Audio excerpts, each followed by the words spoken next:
시청자 여러분 안녕하십니까. 7월 이제 24일 오후 시간입니다. 전옥현의 안보정론을 시작하겠습니다.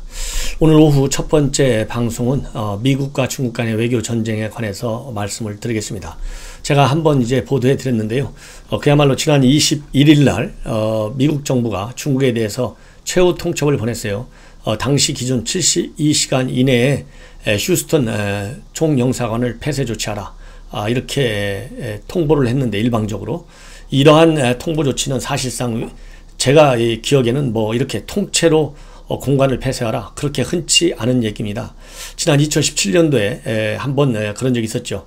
그래서 샌프란시스코에 있는 러시아 총영사관이 폐쇄된 바 있습니다. 그런데 그 이유 빼놓고는 특히 미국 내에서 이렇게 특정 공간을 통째로 폐쇄하라. 이 정도 되면 사실 외교관계를 그만두겠다, 단절하겠다 이런 최후의 통첩으로 보일 수밖에 없기 때문에 매우 이례적인데 그런 이례적인 조치를 트럼프 행정부가 취하고 나섰어요. 그러면서 트럼프는 그것이 마지막이 아니고 필요한 경우에는 언제든지 추가적인 공간의 폐쇄 조치도 강구하겠다 이렇게까지 내놓았습니다. 그래서 미국이 지금 현재 중국과 아주 상당한 심각한 수준의 이 신냉전 체제에 돌입해오고는 있지만 이렇게 외교 공간을 폐쇄하는 그 극약 처방을 하는 것은 매우 이례적이다. 그런데 오늘 바로 중국에서 보복 조치를 통보하고 또 나섰어요. 중국에서도 미국의 이러한 조치를 즉각적으로 철회하지 않으면 반드시 보복을 하겠다. 이런 입장을 공식적으로 천명한 바 있어요. 그런데 그 공개적인 조치가 바로 오늘 발표가 됐습니다. 그래서 중국이 지금 이제 미국에 대해서 맞대응 조치를 한 것인데요. 청두, 수촨성에 있는 청두, 한문으로는 성도입니다.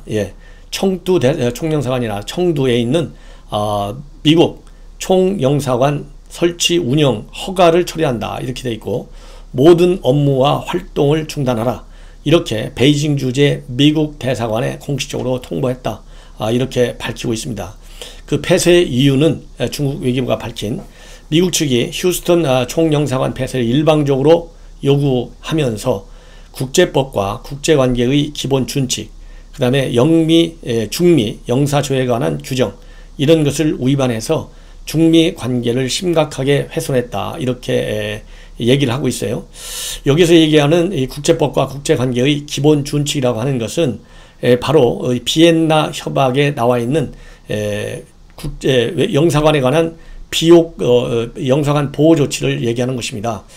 왜냐하면 이 비엔나 조약에 의해서 모든 국가들은 자국에 주재하는 이 외교 공간에 관해서는 그야말로 취해 법권 지역으로 인정하고 있고 따라서 휴스턴에 있는 총영사관은 땅은 미국 땅이지만 사실상 중국의 법이 적용되는 지역이지 미국 법이 적용되는 지역이 아니에요. 그렇기 때문에 이 모든 이 서명 국가들은 즉 오지리 비엔에서 체결된 조약에서 이 비엔나 외교관계에 관한 비엔나 조약이라고 흔히 얘기를 하는데요. 이게 이 조약에 가입된 국가 현재 중국, 미국 다 가입되어 있습니다. 192개국이 되어 있어요. 거의 유엔 회원국들은 이 조약 가입 당사국이에요. 왜냐하면 이 조약에 가입하지 않으면 그야말로 외교관계에 관한 국제법상의 기본 원칙을 준수하지 않는다 이렇게 되어 있기 때문에 국가로 취급을 잘 안 하죠. 그래서 다 가입이 되어 있는데 그 조약 22조에 보면 공관지역은 불가침이다. 공관장의 동의 없이는 공관지역에 들어가지 못한다. 이렇게 되어 있거든요. 그래서 조약은 국가 간 무력 충돌로 인해서 외교관계가 단절된다 하더라도 외교관과 공관에 대한 보호 반드시 주재국이 하도록 그렇게 규정하게 되어 있어요.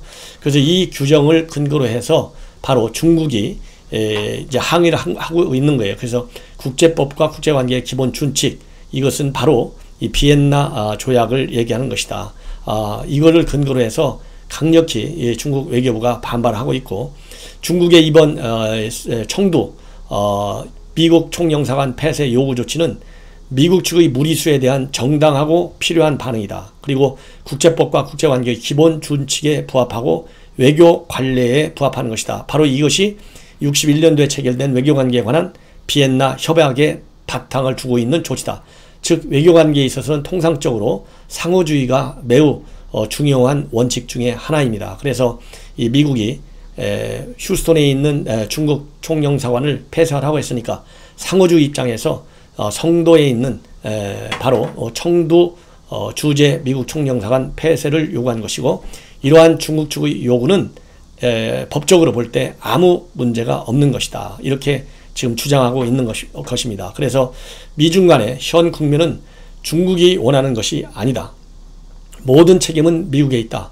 우리는 미국 측의 잘못된 결정을 즉각 처리하고 양국 관계의 정상화에 필요한 여건을 마련할 것을 다시 한번 촉구한다, 이렇게 밝혔어요. 이 얘기는 바로 뭐냐, 이 모든 법적 책임 미국에 있음을 다시 한번 분명히 하고 있습니다. 그러면 이번에 중국이 이렇게 청두 총영사관 폐쇄를 통보한 거하고 미국이 휴스턴 총영사관 폐쇄를 통보하고는 내용에서 다소간 아니면 결정적인 차이가 있다, 이것을 말씀드릴 수가 있는데요. 중국이 조금 수세에 몰리는 그러한 입장을 통보한 것으로 저는 해석하고 싶어요. 왜냐하면 미국은 그야말로 최후 통첩이에요. 21일 날 발표하면서 72시간, 즉 3일 이내에 폐쇄하라, 이렇게 통보를 했거든요. 그러면 이 3일 이내가 미국 시간으로는 24일 오후 4시예요. 근데 이것이 한국 시간으로는 25일 토요일 날 새벽 5시입니다. 그래서 시한을 설정해 줬어요. 그런데 지금 중국 외교부가 미국 측에 통보한 내용을 보면 최후 통첩이라기보다는 일종의 서로 간 외교 간에 미국과 중국 외교 당국 간에 협상할 수 있는 외교적 공간을 남겨놓고 있다. 즉 마지막 극한적인 최후 통첩 바로 앞 단계에 가 있다, 저는 그렇게 봅니다. 왜냐하면 시한 설정이 되어 있지 않아요. 그리고 시한 설정이 되어 있지 않고, 그 다음에 본국 중국 정부 입장에서는 외교관계에 관한 기본 국제법상의 원칙, 그 다음에 외교 관례까지 준수하고 있다, 이래서 이 국제사회의 여론을 호소하고 있어요. 미국이 잘못됐으니 중국인 잘못한 거 하나도 없으니 중국 입장을 지원해달라, 이런 요청을 바탕에 깔고 있다, 이런 말씀을 드리고 싶은데요. 미국은 이러한 중국의 입장에 관해서 당연히 미국도 반발할 것이 분명하다.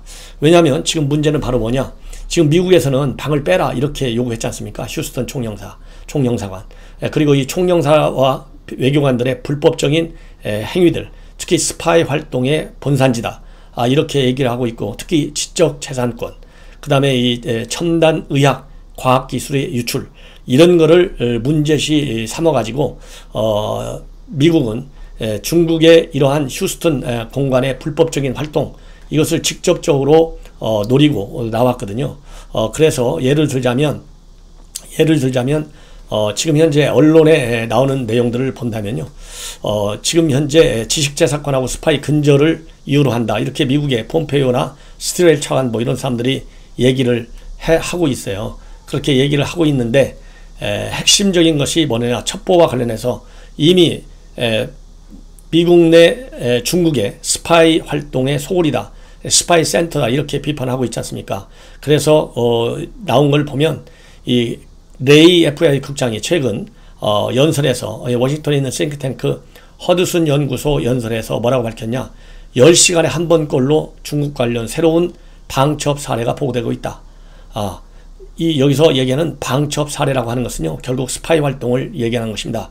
정보 용어로. 그래서 이 방첩 활동, 그렇다 본다면 현재 미국 내에서 일어나고 있는 이런 첨단 기밀 유출, 지금 현재 미 수사 당국에서 수사하고 있는 것이 약 5,000건이나 된다고 하는데요. 그 중에 절반에 해당되는 2,500건 정도가 바로 중국에 의해서 저지러지고 있다, 이런 보도도 나오고 있어요. 특히 코로나 바이러스 감염증 백신과 관련된 자료를 중국에서 훔치려고 하는 이런 시도까지 제기되고 있고, 최근 6개월 사이에 미국 내 중국의 이런 스파이 활동이 굉장히 강화되고 있다, 이렇게 지금 알려지고 있어요. 그래서 대표적으로 지금 이제 미국 내 언론에서 많이 나오는 것 중에 하나가, 지금 현재 샌프란시스코 중국 총영사관에 지금 숨어 들어가 가지고 샌프란시스코 중국 총영사관이 이 비호권을 행사하고 있는 것으로 알려지고 있어요. 이 비호권이라고 하는 것은 보호한다는 의미입니다. 즉 외교 공간에 대해서는 주재국의 사법당국이 법 집행을 할 수가 없어요. 이미 말레이시아에서 김정남이가 암살될 때 그 암살에 관여된 의혹 인사들이 전부 베트남에 있는 말레이시아에 있는 북한 공관으로 전부 숨어버렸잖아요. 그거하고 똑같아요. 그러기 때문에 지금 샌프란시스코에 이런 일이 저지르고 있는데 그 사람은 누구냐면 탕쥐안이라고 있는 당연입니다. 한문으로는 탕쥐안, 인민국 공군 소속의 여성 연구원인데 이 본래 올 때는 미국 캘리포니아 주립대 데이비스 캠퍼스 여기에서 연구를 하겠다. 그래서 방문 연구원 자격으로 미국에 들어왔어요. 미국에 들어왔는데 FBI에서 쭉 내사를 해보니까 이 사람이 순수한 군인이 아니었고, 순수한 방문 연구원이 아니었고, 결국은 미국 내에서 첩보 활동을 하기 위해서 몰래 이렇게 비자를 속여서까지 잠입한 스파이였다. 이렇게 지금 알려지고 있어요. 그래서 FBI에서는 이 사람에 대해서 지난 20일 날 전격적으로 집을 압수수색하고 직접 신문까지 했습니다. 그렇게 되니까 이 여성 일종의 스파이죠. 바로 샌프란시스코 총영사관으로 들어갔는데 본래도 휴스턴 총영사관을 미국이 제1 타겟으로 정한 것이 아니고 이 샌프란시스코 총영사관을 제1 타겟으로 정했었지만은 여러분들 잘 아시다시피 샌프란시스코에는 중국계 미국인들이 아마 미국 내에서 최고 많이 거주할 겁니다. 그래서 샌프란시스코 인구의 약 20%에 해당된다고 그래요. 18만 명. 이러다 보니까 미국 정부가 그 폐쇄에 대해서 굉장히 부담을 느껴서 이렇게 휴스턴 총영사관을 선택했다. 이런 말이 나오고 있거든요. 그런 것처럼 휴스턴에 이어서 미국은 이제 제2의 공관 폐쇄 대상으로 샌프란시스코 총영사관을 염두에 두고 있는데 방금 전에 말씀을 드린 대로 이 청두 총영사관 폐쇄 조치를 물리적으로 만약에 중국이 강행한다면 샌프란시스코 총영사관 폐쇄 조치에 적극적으로 나설 것이다. 이런 판단이 듭니다. 그렇지만 실제적으로 이것을 물리력까지 행사해서 즉 이 강제 폐쇄 조치까지 할 것이냐 여기에 대해서는 전문가들도 입장이 상당히 나뉘어지고 있는데요.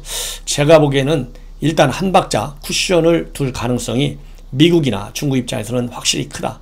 왜냐하면 중국이 벌써 이미 꼬리를 조금 내리고 나오고 있고 미국은 최후의 최후 통첩을 이미 했지만 실질적으로 외교 공간을 강제 폐쇄한다. 이것은요 실질적으로 외교 전쟁을 하겠다는 거나 똑같아요. 그래서 이 말로만 외교 전쟁이 아니고 말을 실제화시키는 거나 똑같기 때문에 거기에 대해서는 굉장히 미국도 신중하게 나올 것이다. 그래서 현재 미국에서 나오는 입장을 보면 폼페이오가 바로 23일 날 미국에 있는 닉슨 대통령 도서관에서 연설을 했어요.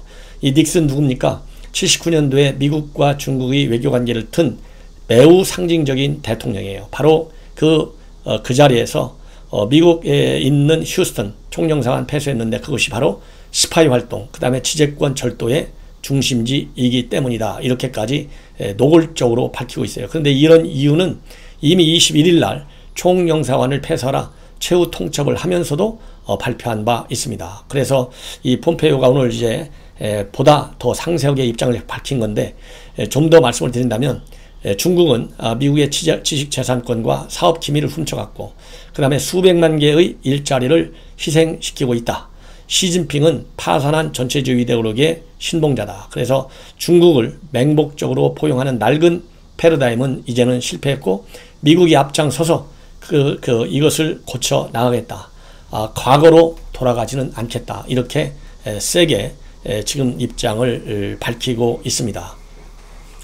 이렇게 해서 지금 여러분들이 이제 아시다시피 이제 휴스턴과 그 다음에 이어서 샌프란시스코 그리고 중국에서는 청두 총영사관 이 폐쇄 문제를 두고 미국과 중국 간의 일대 외교 전쟁이 이제 본격화되고 있는데요. 이 얘기 그야말로 앞으로 이제 미중 관계를 기울하는 굉장히 중요한 사건의 전개다 이렇게 볼 수밖에 없고요. 이러한 미국과 중국 간의 강력한 이 대립 외교 전쟁이 우리 한국 현 문재인 정부가 중국 정부에 대해서 매우 우호적인 조치를 취하고 우호적인 외교 노선을